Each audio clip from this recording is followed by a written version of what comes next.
Hey guys, welcome back to another video. This one is a dungeon guide video for Mogloween.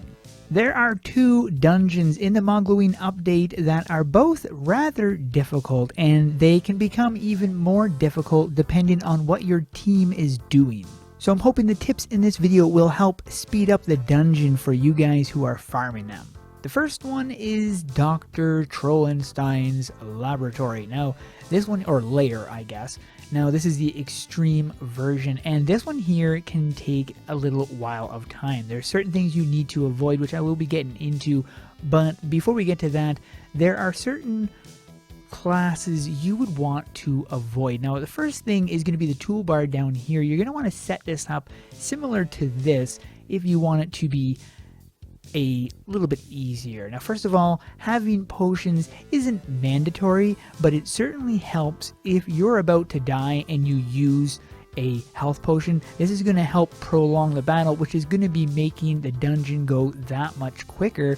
So if you have potions, use them.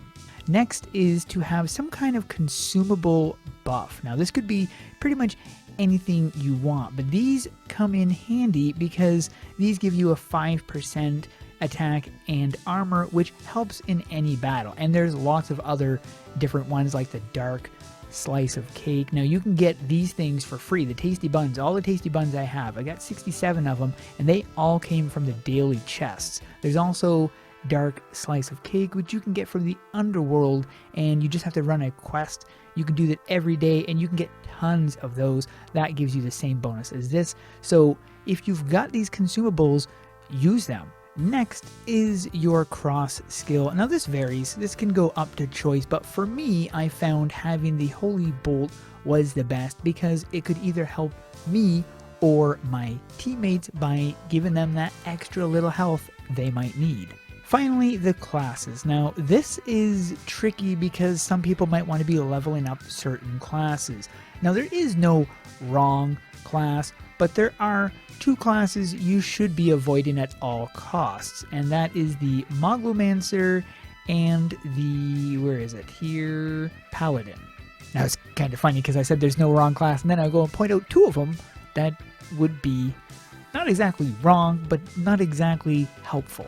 Now, yes, they have a healing buff, but they're slow, and they don't have a lot of DPS, so ultimately, this is going to be slowing down the dungeons. There are some classes I do recommend for this dungeon, the first being Necromancer. This is my go-to, as I find this one's really helpful, and you can pretty much do the entire dungeon practically without dying if you're utilizing this, especially if your entire team is running Necromancer. But the three I recommend is the Ranger, Pirate, and Necromancer being my go-to choice. When the dungeon starts off, of course, at the very beginning, the traps are going to be going crazy. Just avoid them, and then the mobs are going to start spawning. I focus on the left side. Now, if everybody focuses on the left side, if you're taking out the same opponents, they're going to be dropping much quicker. If you're all scattered fighting different ones, this is actually going to slow it down. So try to focus your attack on the same thing that your team is focusing on. The bosses are pretty easy to evade. Just make sure you're sticking away from the red, and when those giant skull beams shoot out of the sky, do your best to avoid those, and of course the razor blades when they appear. And like I said, when you need to use your health potions, use them. If there's multiple bosses on the field, make sure you focus on one of them first and then on the second one. Once you've cleared out a wave of mobs, it might be a good idea to stick close to the entrance. And the reason why I say this is because you'll be able to focus better on one opponent if you're all in the same or similar location. When you're going up against bosses like the Trolinstein monster, he's going to be dropping out those red circles around you. So if you get a red circle around you and it's following you everywhere you go, try to get as far away from your team as possible, because you don't want to be close to somebody else who has the red circle, especially if you have a red circle and they have a red circle. That's going to be causing double the damage on you and your friend.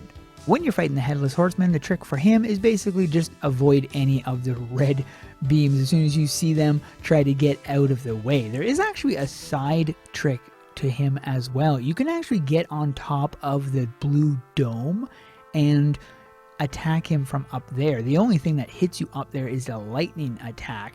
Otherwise, no other attack hits you up there. So you could stay up there and take him down, especially if you're running a class like the Necromancer or something. So if your entire team was up there, you would be taking basically no damage.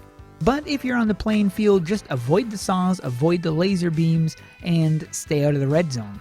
Ever since the bow was discovered in the south dungeon in the manor, the Spectral South Wing, this has become a rather popular dungeon. Same as the other dungeon, I recommend running with some health potions. I also recommend having some kind of buff, and I also recommend the Holy Bolt. Again, this is optional. For the classes, again, you are up for options. You can basically use whatever class you want. There is no wrong class. However, if you are looking for the most efficient and fastest way of taking out this dungeon, then I recommend Pirate or Alpha Pirate. And the reason why is because this thing has a really good DPS and its range. Even though the DPS is luck based, it's still better than the other ranged classes in its category. My recommendation is focus on just one enemy. Once that enemy is taken down, focus on the next one, but work with your team. If you are all focusing on the same guy, you should be dropping him pretty quick. When you get to the room that has the waves in it, stick towards the entrance of the room. Don't try to venture out into the middle, because upon doing so, you're going to be causing problems for you and your team. Once you clear out a wave, try to get back to the entrance area as fast as possible so that you're not drawing the aggro of all the mobs that are going to be spawning during the second or third or fourth wave. The rest of the dungeon's pretty straightforward, and then when you get to the boss, he's also pretty easy, doesn't take anything to take him down. But I hope the tips I gave you in this video help you guys out a little bit. I also want to mention my Discord server, the AE Federation, actually made Discord partner. So we are now a partner server with Discord, which is really awesome. And to celebrate, we have launched a giveaway where there's going to be 3 winners, and each winner is going to be winning 2,000 Artix points. So you can head over to the AE Federation and enter the celebration giveaway.